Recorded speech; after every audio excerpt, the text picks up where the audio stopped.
Génesis capítulo 24.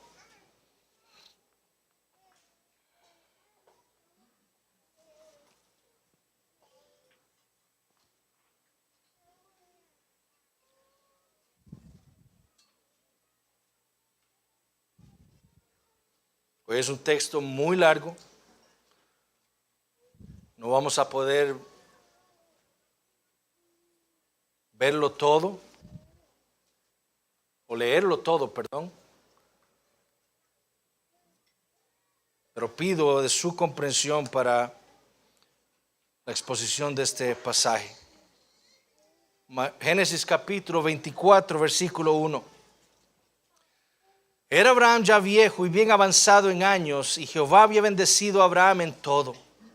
Y dijo Abraham a un criado suyo, el más viejo de su casa, que era el que gobernaba en todo lo que tenía: pon ahora tu mano debajo de mi muslo, y te juramentaré por Jehová, Dios de los cielos y Dios de la tierra, que no tomarás para mi hijo mujer de las hijas de los cananeos, entre los cuales yo habito, sino que irás a mi tierra y a mi parentela, y tomarás mujer para mi hijo Isaac.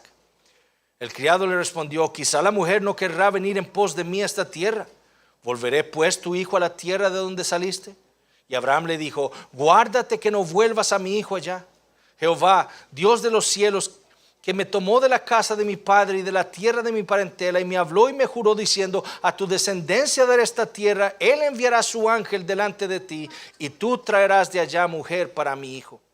Y si la mujer no quisiere venir en pos de ti, serás libre de este mi juramento, solamente que no vuelvas allá a mi hijo. Entonces el criado puso su mano debajo del muslo de Abraham su señor, y le juró sobre este negocio. El día de hoy entonces retomamos nuestro estudio en el libro de Génesis. Y si recordamos, Génesis significa el principio. Esas son las palabras con las que inicia el libro. En el principio creó Dios los cielos y la tierra. Y lo que hemos visto es que Génesis es un libro sumamente importante. No solo es parte del Pentateuco, de la Torá, de los 5 libros de la ley, que funcionan como realmente como el fundamento de todo el Antiguo Testamento, igual que como funcionan los evangelios en el Nuevo Testamento. Así funciona el Pentateuco en el Antiguo Testamento. Sino que este libro es importante también porque, como hemos visto a lo largo de nuestro estudio, Génesis es el libro de los orígenes. En él se nos informa acerca del origen del universo, del origen de la raza humana, el origen del trabajo, origen de instituciones como el matrimonio, el Estado, el origen del pecado, el origen del evangelio, el origen del juicio de Dios, el origen de la fe, el origen de la doctrina de la justificación por la fe. Y como vemos hoy, hasta el origen de la oración. Entonces, Génesis es un libro sumamente importante para la iglesia. Y la manera en la que hemos estado estudiando el libro es siguiendo la estructura mosaica del libro. Génesis está estructurado, como ya sabemos originalmente, en 10 toledot o 10 genealogías. En este momento nos encontramos en la 6ª genealogía o el 6º toledot, que es la genealogía de Taré, que tiene que ver específicamente con la vida de Abraham. Y lo que hemos visto en la vida del patriarca ha sido nada más la mano de Dios cumpliendo sus propósitos y promesas. Dios lo llamó a él estando él en la tierra de Ur, siendo un idólatra. Lo ordenó salir de su casa e ir a la tierra de Canaán con la promesa de hacerlo a él una gran nación, de bendecirlo, de bendecir a los que le bendijeren, de maldecir a los que le maldijeren, pero sobre todo prometiéndole una simiente por medio de la cual Dios bendeciría a todas las naciones. Y habiéndole concedido la fe, Abraham creyó y obedeció y salió como Dios se lo había ordenado. Dios entonces lo lleva a la tierra prometida, y en su misericordia hemos visto cómo Dios ha trabajado en la fe del patriarca por medio de pactos. La fe de Abraham, como la de todo creyente, no fue perfecta. Abraham lo vimos dudando constantemente de las promesas de Dios, pero con cada pacto el propósito de Dios es fortalecer la fe de Abraham. Y poco a poco vemos al patriarca llegando a una fe cada vez más madura en su vida. Y así es como debe ser, mis hermanos. Nuestra vida, si nosotros realmente somos de Cristo, debe estar evidenciando una fe que está creciendo. Eso es lo normal, eso es lo saludable. Y Dios trabaja con Abraham hasta llevarlo a la mayor demostración de su fe. El momento más alto en la vida de fe del patriarca. El sacrificio de su hijo Isaac. Su único hijo. El hijo al que él amaba. Y en aquel día Abraham pasó la prueba. Su confianza en la palabra del Señor, en las promesas de Dios, era real. Y Dios, como vimos, le devolvió a su hijo Isaac como de entre los muertos. Y le proveyó un sustituto para el sacrificio. Y aquel lugar desde aquel momento se llamaría Jehová Jireh. Dios proveerá. La promesa del evangelio entonces seguiría viva en medio del pueblo de Dios. Pero ahora aquí entonces en el capítulo 24 nos encontramos a un Abraham ya entrado en su vejez. Muchas cosas han pasado. Sara, su esposa, acaba de morir, o por lo menos murió un tiempo atrás. Y a sus ahora 137 años, Abraham sabe o siente que ya le queda muy poco tiempo de vida. Van a pasar unas décadas más, pero eso es lo que Abraham probablemente está sintiendo. Su hijo Isaac, como le prometió el Señor, sería su heredero. Pero había un problema. Isaac no tenía esposa. Y si la promesa de Dios se iba a cumplir, tendría que ser por medio de Isaac y una esposa. La soltería de Isaac entonces a los ojos de Abraham estaba amenazando la promesa de Dios. Es por eso que tenemos en nuestras Biblias Génesis capítulo 24. Este es el libro, el capítulo más extenso en todo el libro de Génesis. Después de la narración del diluvio, que toma varios capítulos, Génesis es la narrativa más extensa en un solo capítulo. Y esto nos muestra la importancia de este capítulo y de un relato tan extenso que nos va a describir a nosotros la solución para este nuevo problema en la vida de Abraham. Y la manera en la que se nos presenta la solución es mostrándonos en primer lugar la misión que Abraham le encargaría a uno de sus siervos. En segundo lugar, la ejecución. ¿Cómo es que ese siervo ejecutaría esa misión que le fue encargada por Abraham? Y finalmente mostrándonos el cumplimiento. Y esos van a ser los 3 puntos del sermón. La misión, la ejecución y su cumplimiento. Entonces veamos ahora entonces el primer punto. El verdadero héroe de esta historia no es Abraham, no es el siervo, es el Señor. Como leímos entonces, Moisés inicia el capítulo diciendo que Abraham ya estaba bien avanzado en años. Muy probablemente tenía 137 años. Si Sara murió cuando tenía 127, y esto ocurre, no sabemos, un tiempo después, poco tiempo después, Abraham debe tener entre 137 y 140 años por ahí.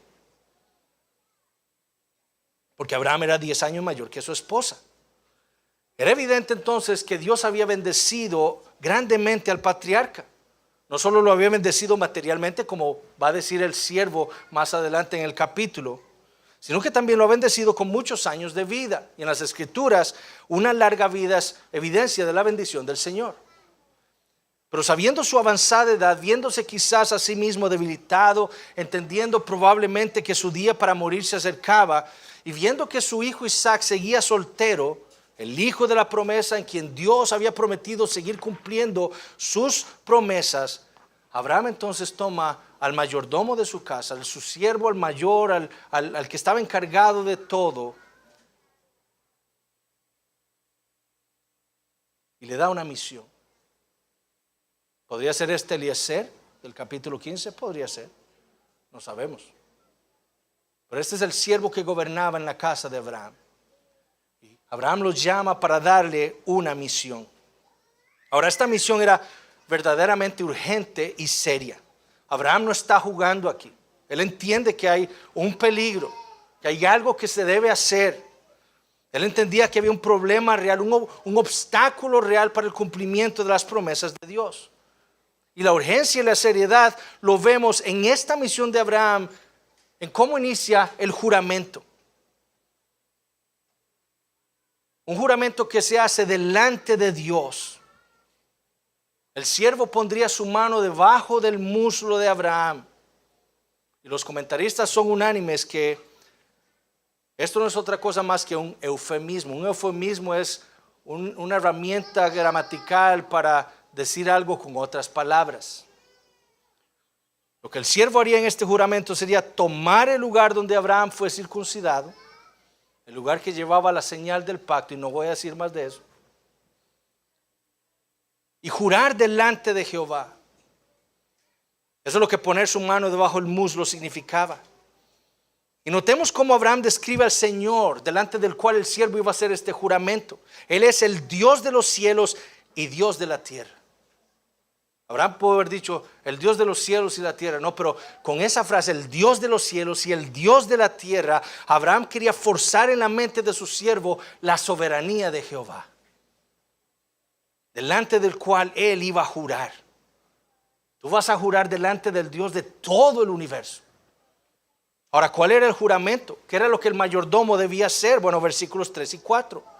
Que no tomarás para mi hijo mujer de las hijas de los cananeos entre los cuales yo habito, sino que irás a mi tierra y a mi parentela y tomarás mujer para mi hijo Isaac. Esta es la razón por la cual la genealogía al final del capítulo 22 es tan importante. En Génesis capítulo 22 se nos introdujo la genealogía de Betuel, sobrino de Abraham.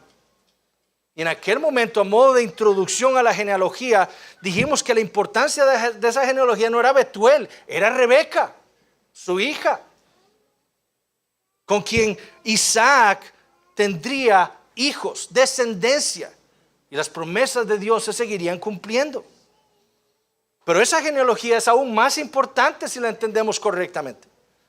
Porque Abraham entendía que Isaac no podía casarse con una cananea.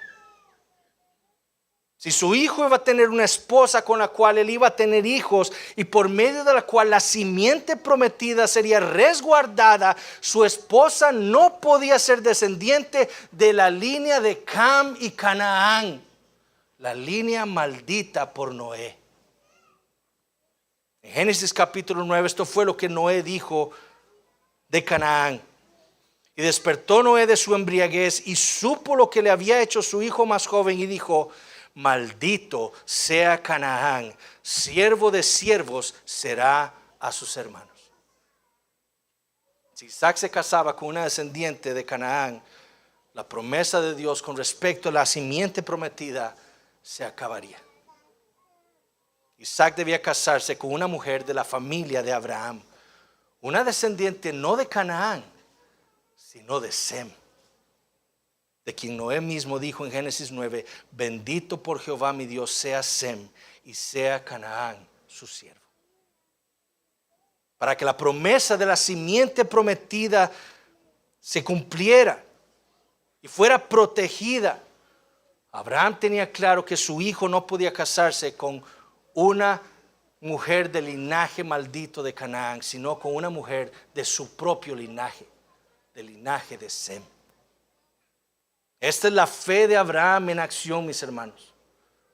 Abraham no simplemente dijo: Dios, mi hijo necesita una esposa, por favor provéele una. Esa no es la fe verdadera. La fe ora y actúa. Y eso fue precisamente lo que hizo Abraham, llamando a este siervo y juramentándolo. Ahora, ¿qué debía hacer el siervo si la mujer no quería venir? Está bien, mi señor Abraham, yo voy hasta allá, pero ¿qué pasa si una mujer de tu familia no quiere venir para casarse con Isaac? ¿Debo llevar a Isaac de vuelta a la tierra donde tú saliste? Notemos de nuevo la fe de Abraham puesta en evidencia. Versículo 6. Guárdate que no vuelvas a mi hijo allá. Dos condiciones le impone Abraham a su siervo. Primero, la mujer no puede ser descendiente de Canaán. Y segundo, Isaac no puede regresar a la tierra de donde salió Abraham. Ambas cosas ponían en peligro las promesas de Dios. Si Dios iba a traer una simiente prometida, sería por medio de una mujer del linaje de Sem. Y si Dios le iba a dar la tierra prometida a Isaac, no podía él estar fuera de la tierra prometida. ¿De qué estaba seguro Abraham? De la palabra de Dios. Dios habló, prometió y ha sido fiel a cada una de sus promesas que Él me ha dado. Él será fiel en esto también. Por eso sus palabras a su siervo en el versículo 7. Jehová, Dios de los cielos, que me tomó de la casa de mi padre y de la tierra de mi parentela y me habló y me juró diciendo: a tu descendencia de esta tierra, Él enviará su ángel delante de ti y tú traerás de allá mujer para mi hijo. Estas son las primeras o las segundas palabras registradas de Abraham en el libro de Génesis. Las primeras palabras en Génesis 15 registraron dudas en Abraham. ¿Será mi heredero un esclavo nacido en mi casa? Pero ahora estas últimas palabras registradas por Abraham en Génesis demuestran su fe en las promesas y en la palabra de Dios.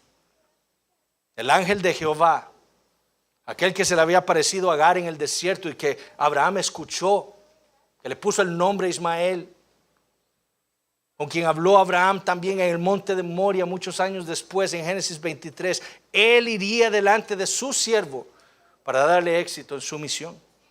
Abraham estaba seguro de eso. Ahora, debido a que Dios no le había revelado nada a Abraham, él le dice esto a su mayordomo en el versículo 8. Y si la mujer no quisiera venir en pos de ti, serás libre de este mi juramento, solamente que no vuelvas allá a mi hijo. Dos condiciones para el siervo. ¿Y qué hizo el siervo de Abraham? Bueno, él puso su mano debajo del muslo de Abraham y juró delante del Señor hacer todo lo que Abraham le había ordenado. La misión era urgente y seria. La promesa de Dios a los ojos de los hombres estaba en peligro. Ahora, ¿cómo fue que el mayordomo, el siervo, ejecutó la misión? Ese es el segundo punto del sermón, versículo 10. Y el criado tomó 10 camellos de los camellos de su señor y se fue, tomando toda clase de regalos escogidos de su señor. Y puesto en camino, llegó a Mesopotamia. Literalmente ahí es Aram Naharaim, a la ciudad de Nacor. El criado entonces, comprometido con la misión que le ha sido encargada por Abraham, toma 10 camellos. Y eso es un gran número de camellos para la antigüedad. Pero eran el número de camellos necesarios para ejecutar la misión. No solo los necesitaría para viajar casi los 600 kilómetros hasta Mesopotamia, desde donde estaban en la tierra prometida, sino que también eran necesarios para llevar toda la cantidad de regalos necesarios que le demostraran a la familia de Abraham lo bendecido que había sido Abraham de parte de Dios. Si este siervo iba a traer una mujer para Isaac, ella y su familia debían tener seguridad de que el futuro de ella y de sus hijos iba a estar asegurado. Entonces la primera estrategia del siervo era ir a Mesopotamia con regalos. Pero no solo eso. Isaac no necesitaba cualquier parienta de Abraham. El siervo sabía que Isaac necesitaba una mujer virtuosa por esposa. Y lo que hace el siervo de Abraham en cuanto llega a Mesopotamia es una prueba de esto. Versículos 11 al 14. E hizo arrodillar los camellos fuera de la ciudad, junto a un pozo de agua, a la hora de la tarde, la hora en que salen las doncellas por agua, y dijo: oh Jehová, Dios de mi señor Abraham, dame, te ruego, el tener hoy buen encuentro, y haz misericordia con mi señor Abraham. He aquí yo estoy junto a la fuente de agua, y las hijas de los varones de esta ciudad salen por agua. Sea pues que la doncella a quien yo dijere: baja tu cántaro, te ruego, para que yo beba, y ella respondiere: bebe, y también daré de beber a tus camellos, que sea esta la que tú has destinado para tu siervo Isaac, y en esto conoceré que habrás hecho misericordia con mi señor. Este siervo de Abraham es un verdadero creyente. Es evidente que Abraham ha sido fiel al Señor al testificar de la promesa del evangelio entre los siervos de su casa. Y claramente su mayordomo es un creyente como él. El Dios de Abraham es ahora, por su fe, su Dios también. Y él sabe cómo es que este Dios opera en el mundo. Este siervo sabe que Dios opera en el mundo ordinariamente, no por milagros. De nuevo, oró a Abraham: Señor, crea una esposa para mi hijo Isaac ya. ¿Creía Abraham que Dios podía hacer eso? Por supuesto que sí. Dios es Dios. Él creó todo el universo de la nada. Pero así no es como Dios opera ordinariamente en el mundo. No es por milagros. Es por su providencia.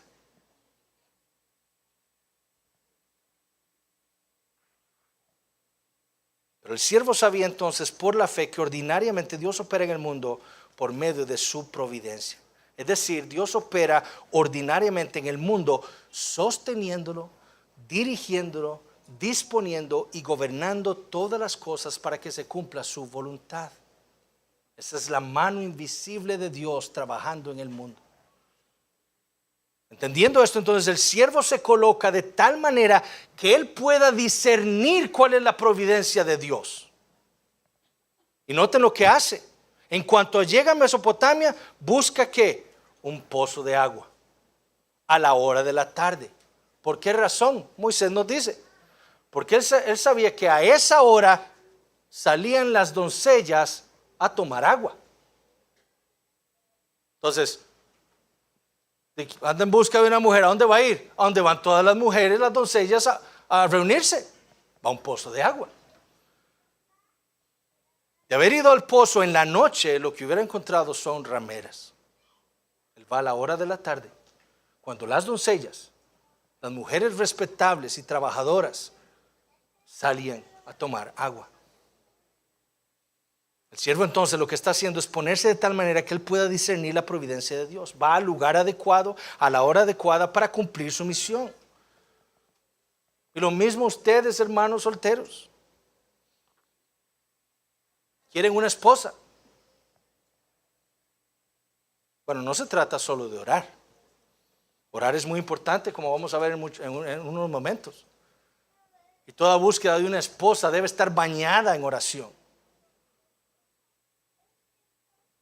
Pero nosotros debemos buscar también una esposa. No se trata solo de orar al Señor, se trata de buscar una esposa. Buscarla en un lugar seguro, como la iglesia. Nuestra iglesia, donde hay mujeres hermanas que podemos conocer. Debemos ser diligentes en buscar una hermana también virtuosa, como vamos a ver en Rebeca.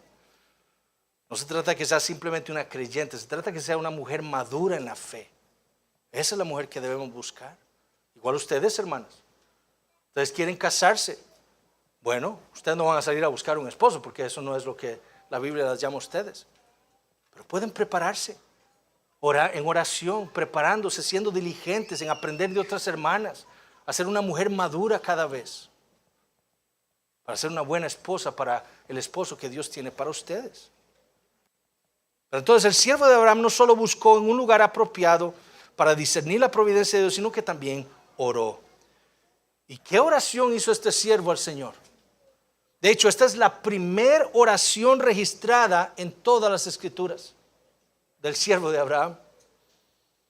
Y no debemos pensar que es una oración en donde el siervo está tratando de manipular a Dios, como Gedeón, ¿verdad?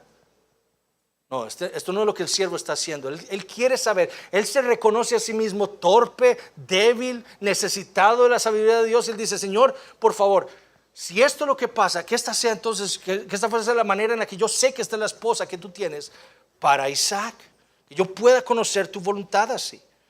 Entonces, esta oración no debe servirnos a nosotros como un patrón para vivir nuestras vidas. Señor, yo no sé qué corbata ponerme mañana. Que sea la corbata que encuentre en el piso, la que tú quieres que yo me ponga. Eso no es lo que esta oración está, o para lo que esta oración está aquí. Esta oración está aquí para que entendamos lo que hace la fe verdadera. Este siervo que sabía que Dios le iba a dar a Isaac una esposa para cumplir sus promesas. Su deseo entonces era reconocer esa providencia del Señor. ¿Y qué le pide el siervo al Señor? Bueno, que la mujer que él tuviera para esposa para Isaac hiciera ciertas cosas. Primero, que le diera de beber a él agua cuando él se lo pidiera. Es decir, esto demostraría que esta mujer era una mujer misericordiosa, bondadosa. También que después de darle agua le dijera que pudiera darle agua a sus camellos. Esto demostraría que era una mujer esforzada, trabajadora, no quejumbrosa. Es decir, que sería una mujer buena para Isaac. Si esto ocurría, entonces el siervo sabría que Dios había tenido misericordia de Abraham y esa era la esposa para su hijo Isaac. Y noten lo que sucede, versículo 15 al 21. Y aconteció que antes que él acabase de hablar, he aquí Rebeca, que había nacido a Betuel, hijo de Milca, mujer de Nacor, hermano de Abraham, la cual salía con su cántaro sobre su hombro. Y la doncella era de aspecto muy hermoso, virgen, a la que varón no había conocido, la cual descendió a la fuente y llenó su cántaro y se volvía. Entonces el criado corrió hacia ella y dijo: te ruego que me des a beber un poco de agua de tu cántaro. Ella respondió: bebe, señor mío. Y se dio prisa a bajar su cántaro sobre su mano y le dio a beber. Y cuando acabó de darle a beber, dijo: también para tus camellos sacaré agua hasta que acaben de beber. Y se dio prisa y vació su cántaro en la pila y corrió otra vez al pozo para sacar agua y sacó para todos sus camellos. Y el hombre estaba maravillado de ella, callando para saber si Jehová había prosperado su viaje o no. No había terminado de orar cuando Dios responde su oración, indicándole: esta es la mujer que yo tengo para Isaac. Moisés nos adelanta aquí la genealogía de Rebeca para que nos sorprendamos, ¿verdad? Nosotros como lectores de la historia. Y ya veremos la importancia de esta genealogía nuevamente. Pero en cuanto el siervo de Abraham termina de orar, Rebeca llega al pozo con su cántaro. Es decir, ella era una buena mujer, una doncella, trabajadora en su casa, que iba a recoger agua para llevar a su casa. Ella no era una mujer de la noche. Pero no solo eso, según Moisés, ella era muy hermosa. Algo bueno para Isaac. Virgen, a la que varón no había conocido. Es decir, ella no era esposa de otro hombre, no había sido tomada, ni tenía hijos que pudieran poner en peligro la descendencia de Isaac y la promesa. Cuando terminó de llenar su cántaro con agua y escuchó la súplica del siervo, inmediatamente Rebeca le dio de beber. Ting, ting, ting. Primera petición cumplida. Check. Cuando el siervo termina de beber, Rebeca también le dice: también para tus camellos sacaré agua hasta que acaben de beber. Ting, ting, ting. Segunda petición cumplida. Check. Esta mujer era hacendosa. ¿Por qué digo esto? Bueno, según los comentaristas, un camello toma aproximadamente 25 galones de agua para estar satisfechos.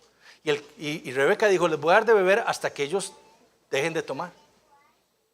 Cada cántaro de agua por lo menos tenía 3 galones de agua.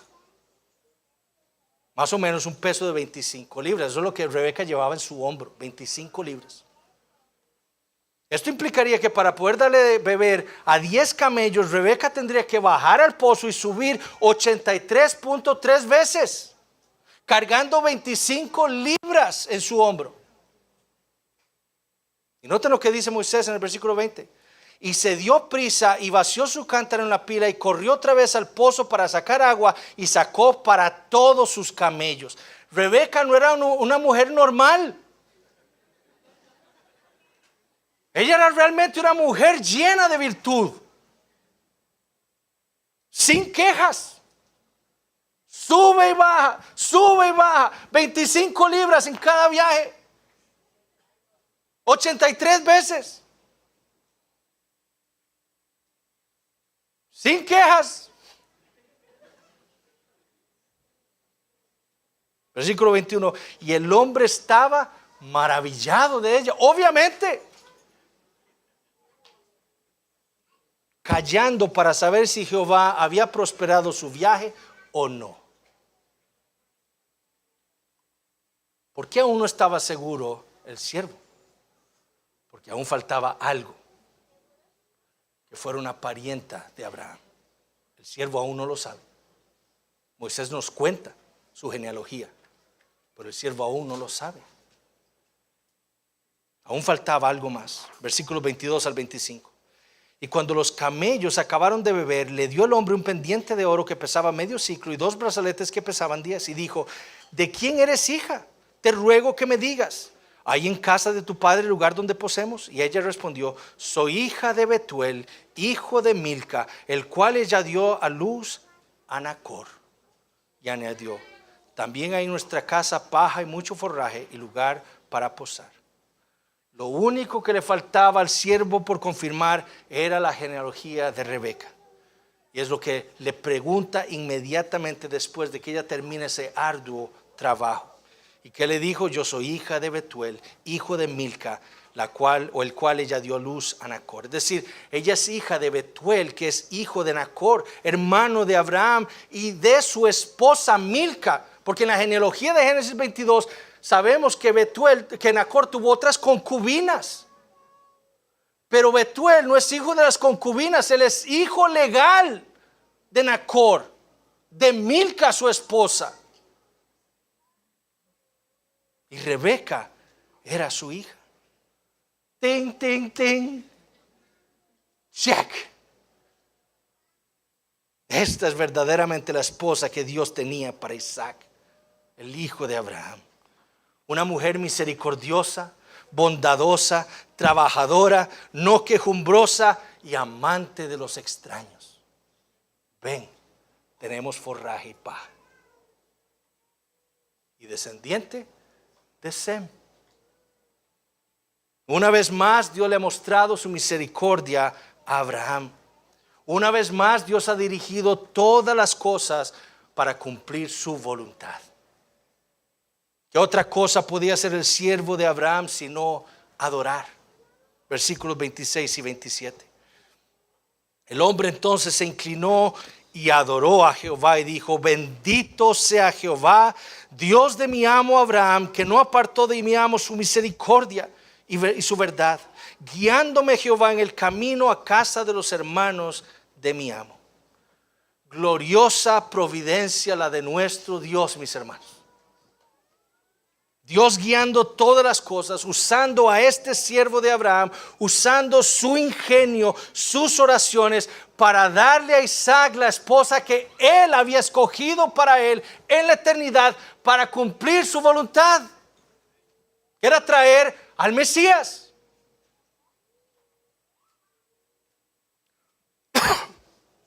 Ahora, cuando Rebeca escucha esta oración y ella entiende que algo más que una aparente casualidad es lo que ha sucedido, ella corre a su casa a contarle a sus familiares todo lo que había sucedido. Y es probable que Betuel aquí ya haya muerto. Esto lo sabemos porque en el versículo 28 se dice que la doncella corrió e hizo saber en casa de su madre estas cosas. Es muy imposible pensar que en esta parte del mundo existieran matriarcados, habían patriarcados, eso es lo que ocurría. Entonces, esa frase, a casa de su madre, probablemente nos está indicando que Betuel ya había muerto. Además, a partir del versículo 29, vemos que el hombre de la casa es probablemente Labán, el hermano mayor de Rebeca. Y cuando Labán escucha el reporte de Rebeca y ve el pendiente de oro y los brazaletes de oro que anda, que valían mucho dinero, 10 ciclos de oro cada brazalete y medio ciclo el pendiente. Este hombre corre, Labán corre a toparse al siervo para invitarlo a la casa. Y la manera en que se nos describe Labán en su interacción con Jacob más adelante en el libro de Génesis, es difícil no creer que Labán solo está interesado en los otros regalos que traía este siervo. Labán era un codicioso. Ven, he preparado casa y lugar para los camellos, entra. Ellos también ponen delante del siervo de Abraham comida. Sin embargo, vemos aquí, el siervo entiende algo. Yo tengo una misión que no ha sido cumplida. Un juramento tengo que aún no ha sido cumplido. No hay tiempo para comer. Entonces el versículo 33 les dice, no comeré hasta que haya dicho mi mensaje. Y de nuevo, ¿qué hace el siervo de Abraham? Bueno, él usa su ingenio para convencer a la familia de Rebeca que la deje ir a ella con él. Y lo hace en primer lugar afirmando que él es siervo de Abraham. O sea, yo soy siervo del pariente de ustedes, el tío abuelo de Betuel.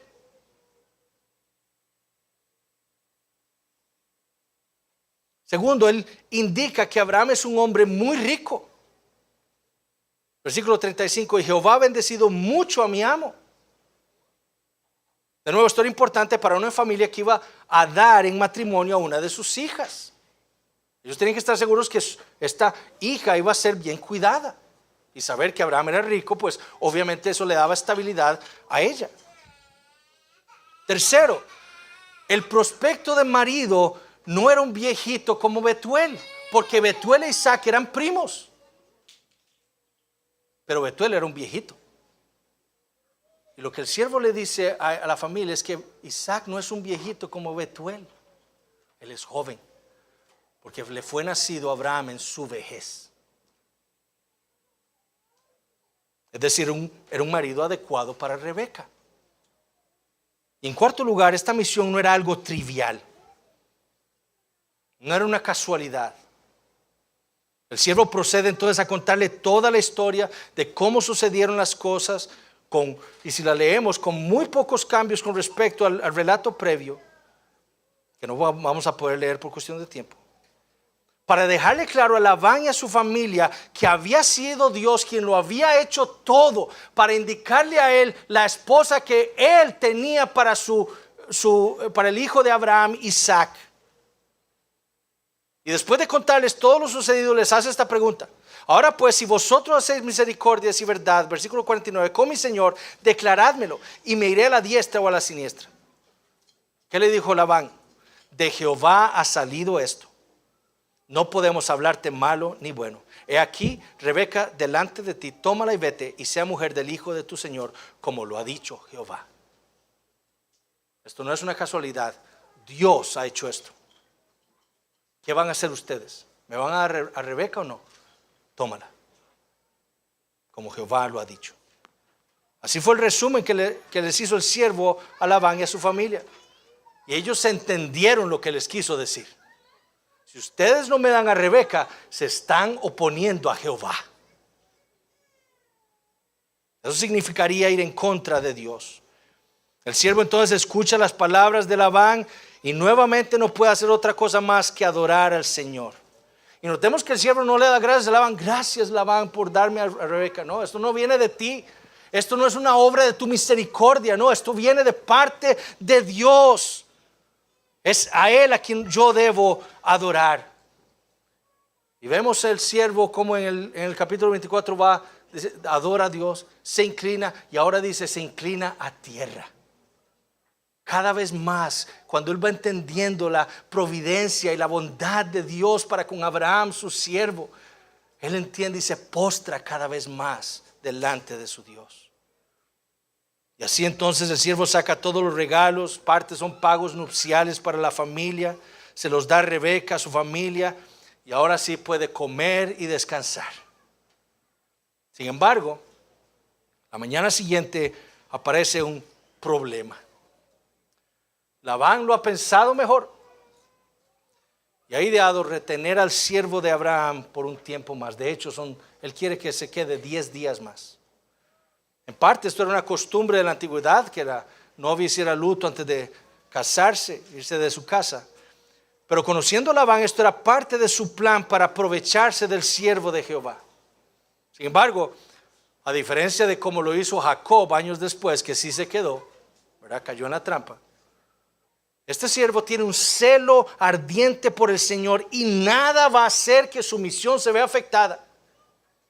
No me detengáis, le dijo en el versículo 56, ya que Jehová ha prosperado mi camino, despachadme para que me vaya mi Señor.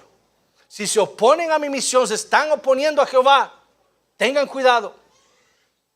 La familia entonces llama a Rebeca y le pregunta en el versículo 58, ¿irás tú con este varón? Esto es un momento importante. Debemos entender que Rebeca ha escuchado todo lo que el siervo ha contado.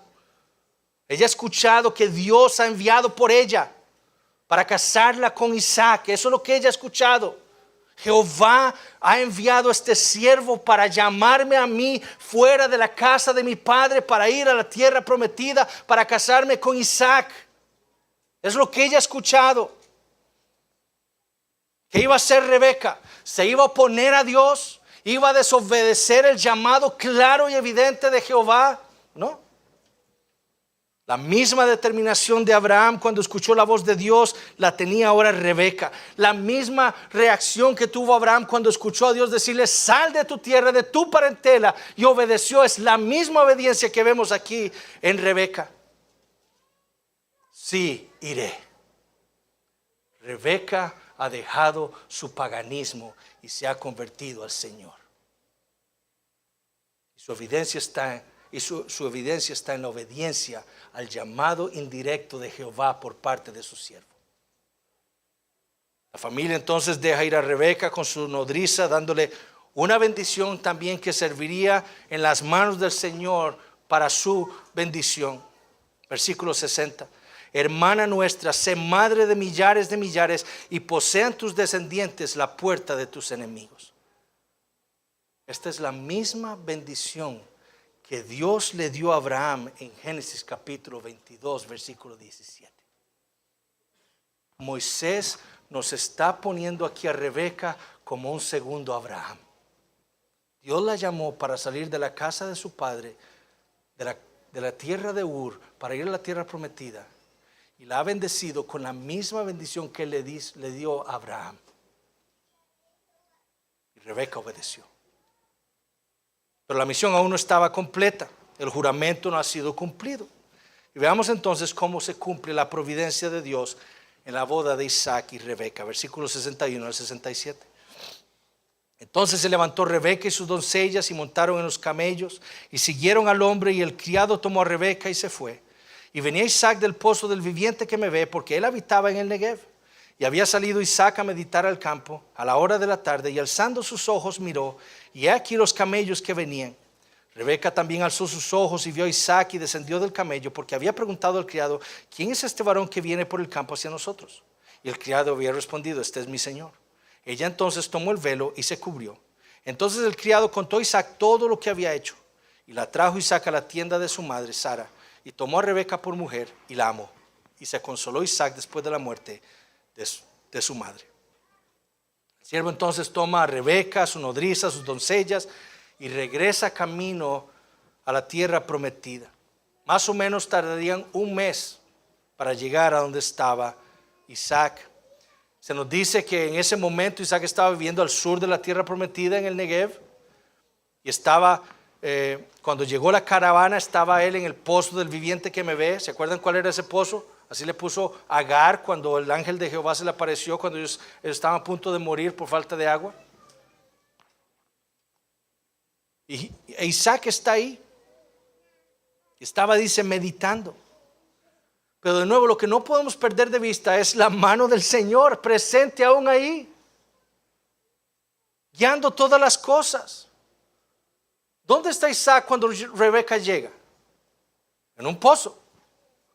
¿Dónde estaba Rebeca cuando llegó el siervo? En un pozo.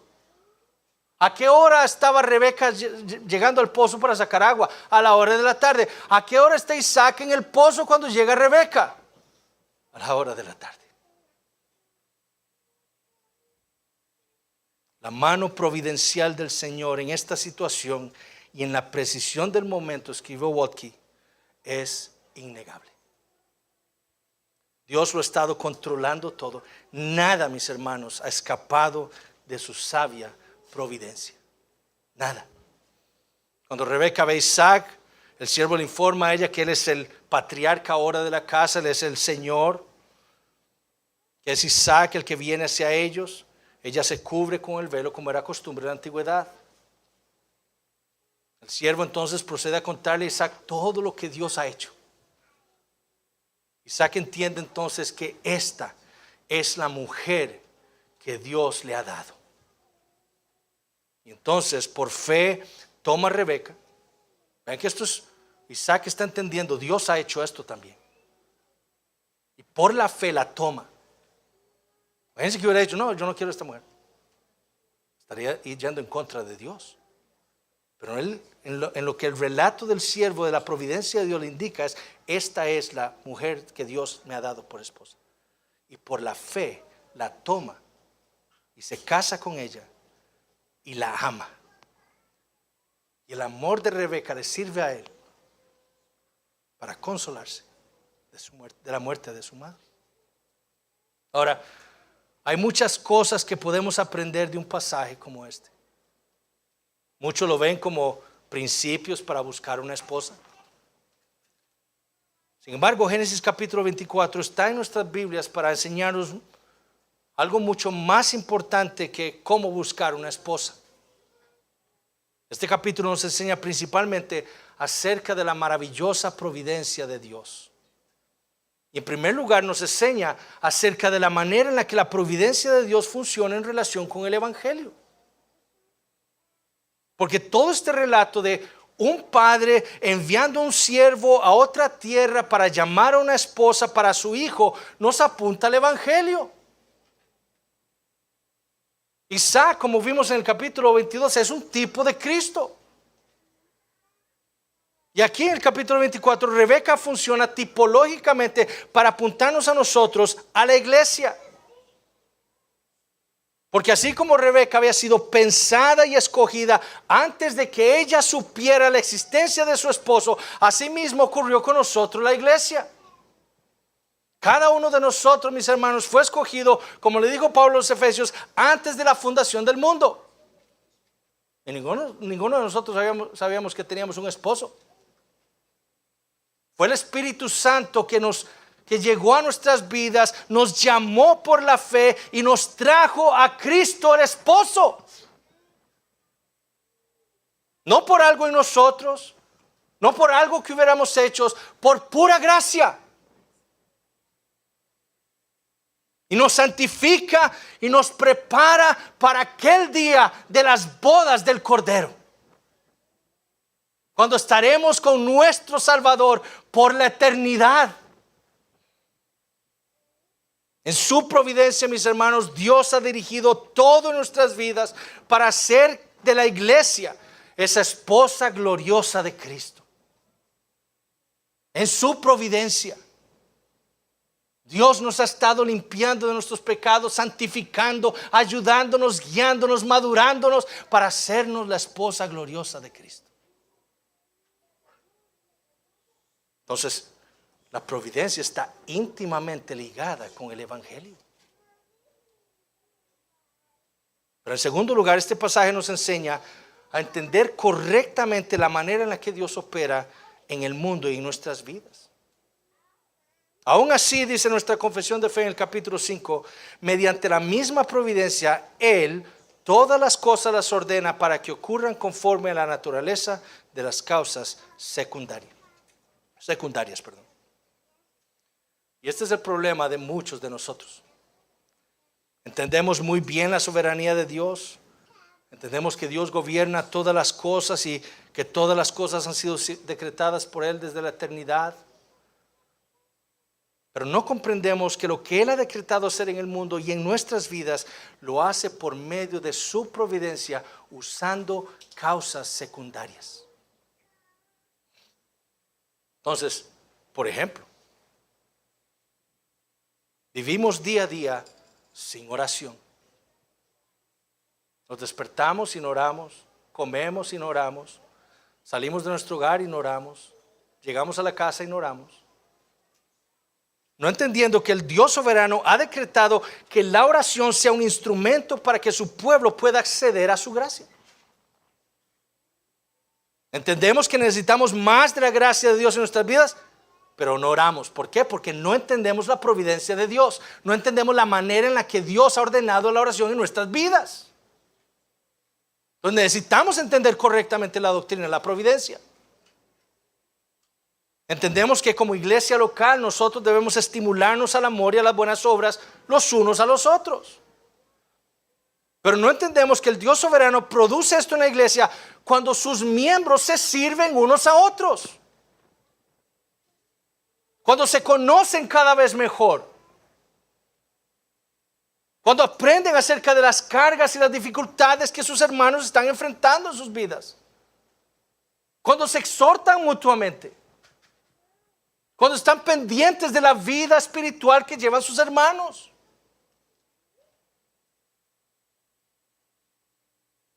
Por eso es que el amor de algunos aquí hacia sus hermanos puede estarse enfriando. Porque algunos aquí están viviendo del mínimo esfuerzo cristiano. ¿Qué es lo mínimo que yo debo hacer para sentirme como un miembro de esta iglesia? Venir una vez los domingos o 2 veces. Ok, eso voy a hacer.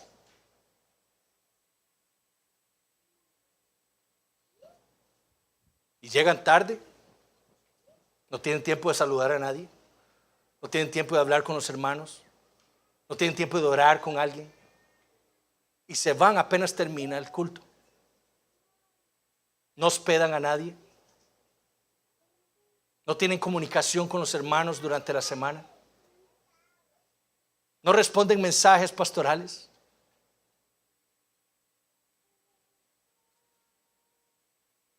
Y después se preguntan por qué su amor y su cariño por la iglesia se enfría.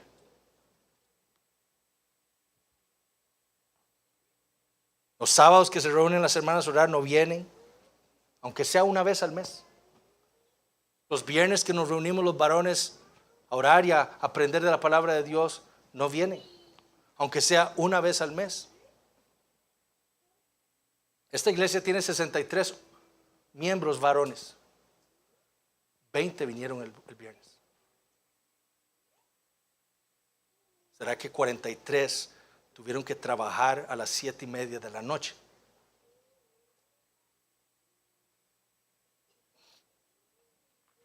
No asisten a conferencias. Hermanos, si Dios nos va a hacer crecer en amor los unos por los otros, va a ser por medio de la oración los unos por los otros y por el contacto constante entre los unos y los otros. El conocernos cada vez mejor. Algunos piensan, es que esas reuniones no están ordenadas en la Biblia. ¿Y quién ha dicho que esas reuniones de los viernes y los sábados están ordenadas en las Escrituras? No, la Escritura nos llama a estar unidos, a conocernos, a amarnos cada vez más. Y lo que la iglesia ha hecho con esas reuniones es tratar de propiciar el amor los unos por los otros, el tener mayor comunión, el tener oportunidad para orar unos con otros. Pero algunos están viviendo con el mínimo esfuerzo, porque no entienden su condición. Si supieran lo débiles que somos, si supieran lo torpes que somos, si supieran la sabiduría que necesitamos, estarían en donde sea que haya una predicación o enseñanza de la palabra de Dios. Yo necesito más. El domingo no es suficiente, más palabra. Entendemos que Dios necesita nuestra santificación y nuestra madurez. Pero no entendemos que en su providencia Dios nos ha dejado los medios de gracia para este fin. No leemos la Biblia con constancia, no oramos con constancia, no venimos los domingos con constancia, descuidamos la cena del Señor. Y de nuevo después nos preguntamos por qué razón estamos tan debilitados espiritualmente. Porque no estamos usando los medios que Dios nos ha dado para hacernos crecer en su providencia. No entendemos la providencia de Dios. Sí, Dios es soberano. Dios, hazme fuerte espiritualmente. No leo con constancia la Biblia, no oro, no vengo a la iglesia. Entendemos que debemos mortificar nuestros pecados, pero no huimos del pecado. No buscamos la ayuda de un hermano en la iglesia. No somos fervientes en la oración. No sacamos ese ojo que nos está haciendo pecar. No cortamos ese brazo que nos está llevando al pecado. Y después decimos, ¿por qué no puedo mortificar ese pecado? Porque no está haciendo lo que tiene que hacer. Porque no hemos entendido correctamente la providencia de Dios. Queremos que la iglesia esté cada día más llena de personas que escuchen el evangelio. Pero 5 o 8 personas salimos cada 15 días a evangelizar, a predicar el evangelio. No aprovechamos las oportunidades que Dios nos da 2 veces al mes para cumplir la gran comisión. ¿Por qué? Porque no hemos entendido correctamente la providencia de Dios. Hermanos, Dios es soberano. Amén. Pero Dios gobierna este mundo y nuestras vidas día a día por medio de su providencia, usando causas secundarias para lograr sus propósitos. No descuidemos entonces esos medios que el Señor nos ha dado para poder vivir vidas que sean agradables a Él. Y si usted que nos visita está aquí hoy y usted ha entendido lo que significa la providencia de Dios, sepa esto: Dios le está llamando a usted al arrepentimiento. Dios le ha dicho a usted que usted es un pecador, que usted necesita un Salvador, que usted necesita un cambio de corazón. Pero Dios salva por medio de su palabra y su Espíritu. La exhortación de esta iglesia para ustedes: lea la Biblia, venga a la iglesia, escuche la predicación de la palabra de Dios, busque a algún hermano en la iglesia y dígale: hermano, usted puede ayudarme a entender mejor la Biblia, usted puede orar conmigo, usted puede leer la Biblia conmigo. Yo necesito, he entendido que soy un pecador, he entendido que voy para el infierno si no estoy en Cristo por la fe.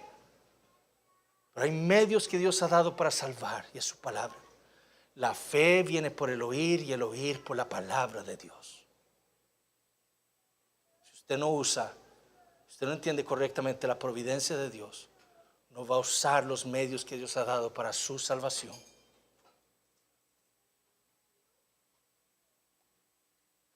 Hace muchos años escuchaba un testimonio de Paul Washer. Él decía que un día que él estaba predicando, llegó un hombre que se sentó al frente en la iglesia. En lo que Paul Washer estaba predicando, este hombre lloraba y lloraba y lloraba. Y cuando terminó el sermón, Paul Washer fue a él y le preguntó: ¿qué es lo que está pasando? Y me dice: me acaban de dar un diagnóstico de que tengo un mes de vida. Y he entendido que soy un pecador y que voy a ir al infierno. Y he estado aquí escuchando su predicación, pero no entiendo. No entiendo qué es lo que yo debo hacer. Y Paul Washer empezó a leer con él sentado ahí. Él dice que él tenía un vuelo en esa noche. Él dice: cancelen ese vuelo, yo me tengo que quedar aquí. Y se quedaron toda la noche Paul Washer leyendo la Biblia con él, el Evangelio de Juan, una y otra vez. Y el hombre decía, Paul Washer paraba y le decía: ¿entiende? Le dice: no entiendo, ¿qué es lo que tengo que hacer para ser salvo? Hasta que en un momento Paul Washer está predicando el Evangelio de Juan, y el hombre cree y le dice: entiendo. Y Paul Washer le dice: ¿pero qué entiende? Pero no lo ve tan claro que en Cristo hay salvación. Y Dios lo salvó aquel día. Lo mismo será con usted, el pecador. Hijos nuestros, niños. Por eso es tan importante leer la palabra con humildad y oración. Lean la Biblia todos los días.